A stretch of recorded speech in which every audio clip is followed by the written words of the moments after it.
How you doing? Michael Gore here today.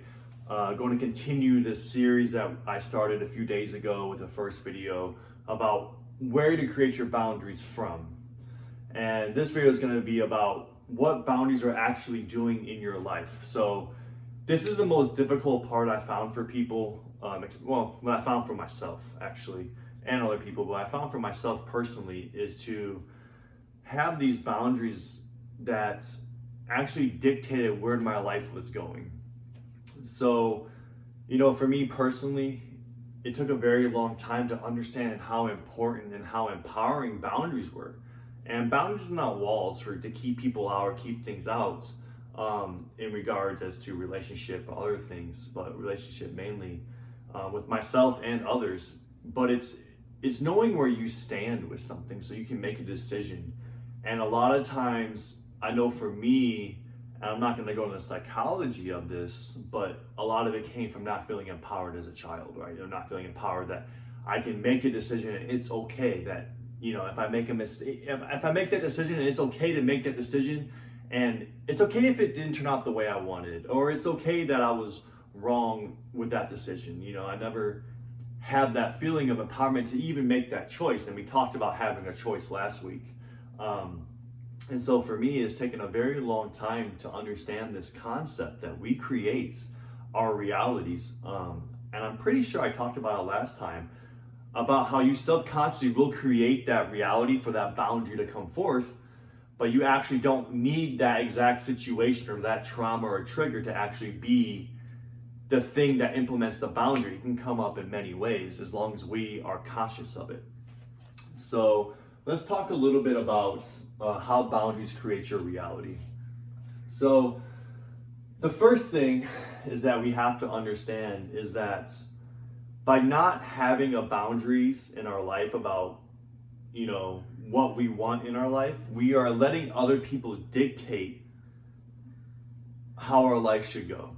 And we see this a lot in marriages that go on for 20 years, right? That I married this person for 20 years, but it's not really what I want. After 20 years, you're like, it's ran its course or it's done whatever. But in reality, we didn't make a stand on what we want this relationship to be. And that stand comes in the mirror. That stand comes, this is the mirror, I'm no longer going to accept this into my life. So you're not going to accept that reality. So we can use that example of we'll use relationships. It's very easy. Like if you're dating or in a marriage, or it doesn't matter the title or the place. It matters that you've made clear, defined boundaries on what you want your life to be. Now, those boundaries can shift and change, but when it's been a pattern over so long of not saying this is okay or this is not okay, all of a sudden what you do is that pattern gets reinforced into a reality, and then 20 years later, let's say for a marriage, you're like, what have I been doing for 20 years? 20 years ago, this is not what I wanted. And you knew it 3 years in, you might have known it 1 year in, or something could have changed 5 years later. And I'm not going to get into staying or going, but what I'm going to say is that you have a choice to stay or go.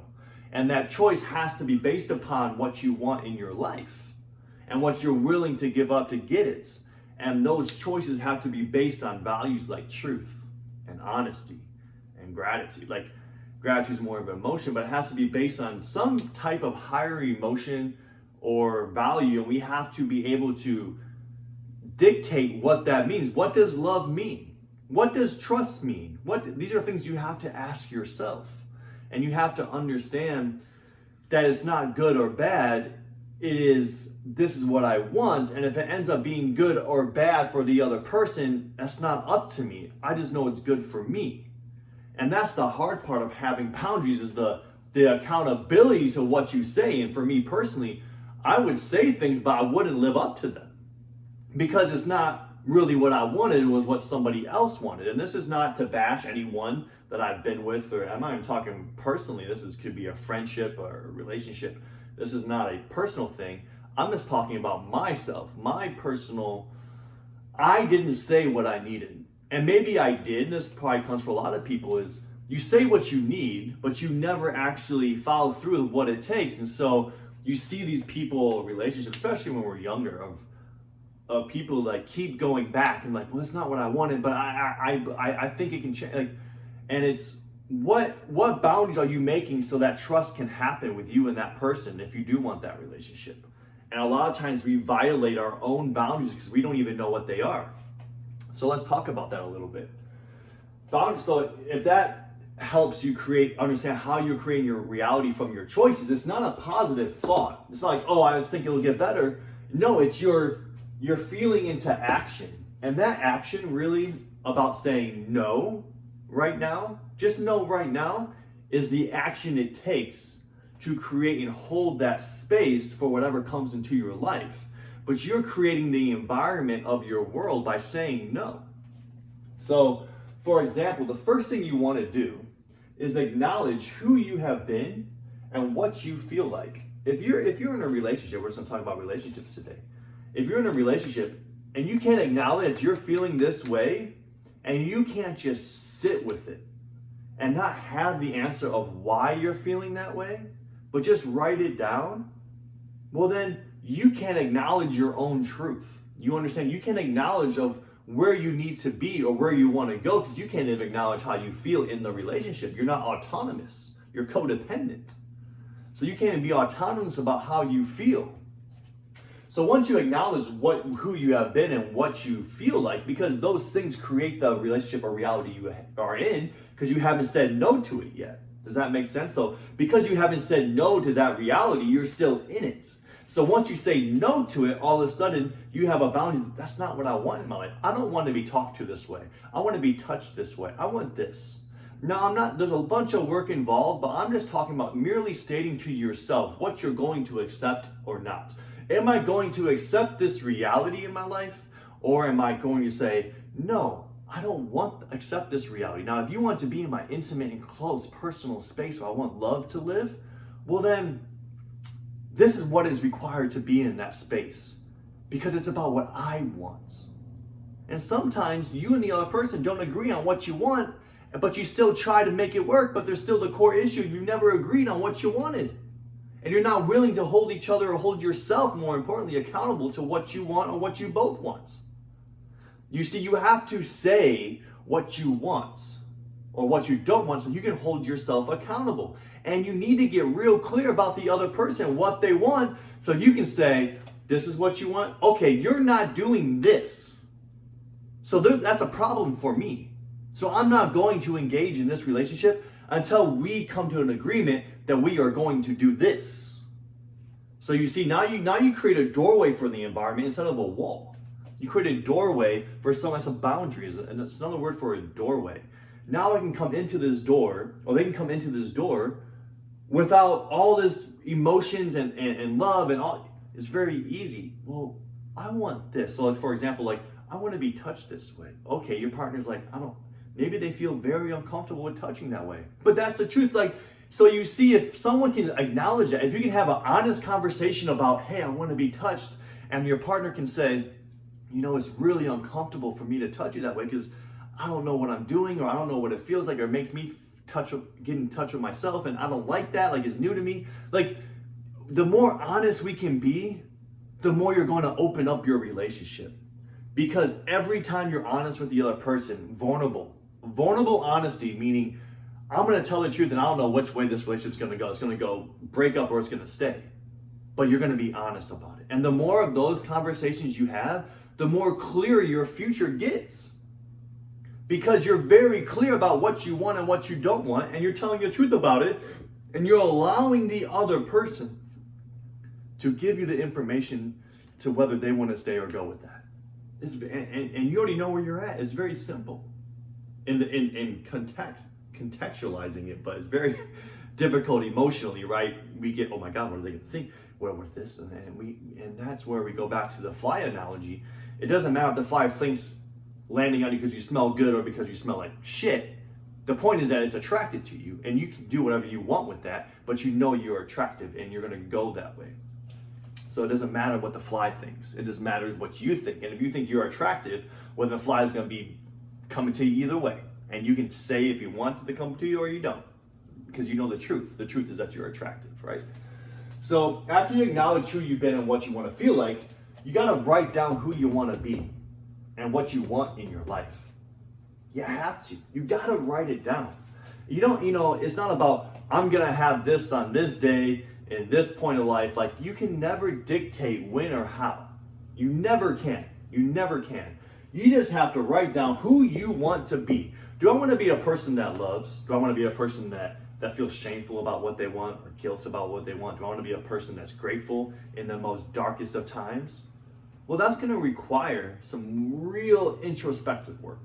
It's going to require you to write down what you want and what you don't want, and you have to write it down every single day. I don't know how, well, I do know how long. For me personally, I wrote it down every single day for 2 years almost, until I became it. That's what it took for me. Now for you, it might not take that. It might take 1 week, 1 day. The more you start saying no to what you don't want, but you have to initially write it down, because you're going to get lost up here again. If you don't write it down for your heart to see and to feel, you're going to get lost on here. You're going to start, well, is this the right thing or is this the bad thing? You right or wrong, what do you want? It comes back to what do you want, not about right or wrong. So once you write it down, when that situation happens in your life, you're going to have to sit with the friction of the two things. Meaning, let me draw this for you. Erase this.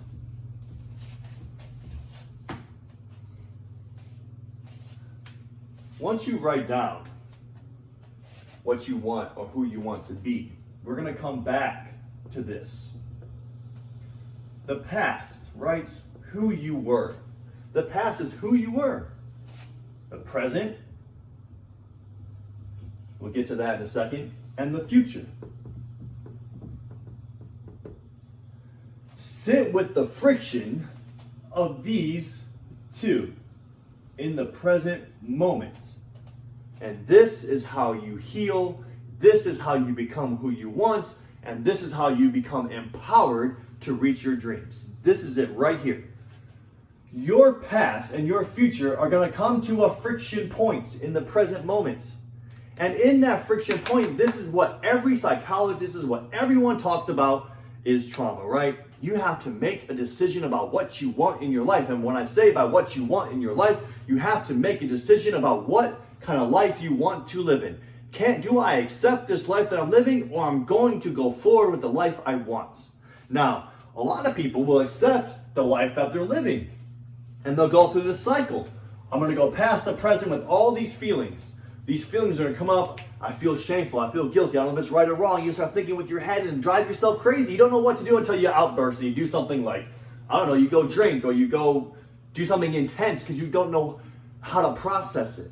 Because you're stuck going from past to present, and that uncomfortable feeling you haven't had the tools to sit with. So the tools is to write down what you want from the future, like we talked about the first time, and sit with what the decision should be. And maybe that decision right now is just sitting there without having to figure out the answer. You just sit there, and all of a sudden, you look at what you wrote, and you come back, you're like, I know what I want in my life because I wrote it down from here again. And so these boundaries actually create your future, because it's going, like we talked about the first video, is going to the future to the present again instead of from the past to the present. So the past to the present creates the friction. The future to the present creates the friction. Now, which way do you want to go? Do you want to go back to the past, or do you want to go back to the future? If you want to go back to the past, you'll unconsciously do what you've always done. And you'll make a rash decision. You'll say, fuck it. And you're like, oh, I guess that wasn't the right decision. Because you didn't consciously make a decision. When you consciously make a decision about your future and who you want to be, well, then all of a sudden you're taking the steps towards this and never back to the past. And those feelings of shame, guilt, indecision get slower and slower and softer and softer. And the more you can step into your future, the more you're going to heal, the more you're going to become empowered, because you stopped in the present moment. You did a big old stop sign. It's probably the worst stop sign someone could draw. You stopped and said, wait, I have a choice to make. And my choice that I'm going to make is that I'm going to chase my dreams of who I want to be and what I want in my life instead of what I already have. I am grateful for what I have, but it's not what I've ever really wanted. And people get stuck in thinking, I should just be grateful for what I have. You should be grateful for what you have, because it's going to take you to where you want to be. So you should be grateful for it, but because it doesn't mean you have to live in it, it doesn't mean you have to stay with it. It means you're going to use it to take you to your future. You're going to use all of that momentum, all of that energy that's stuck in the past, and you're going to say, I'm going to take all of this and I'm going to build something for the future. I'm going to build something today, and how I build something today for the future is by saying no to what I already have. If what you have is already won, stop the video and just don't even watch. I mean, you're probably 12 minutes in. I don't even know how long I've been talking. But if what you have in your life, whether it's money, a job, a family, a girlfriend, a boyfriend, a body, I don't give a damn what it is that you want.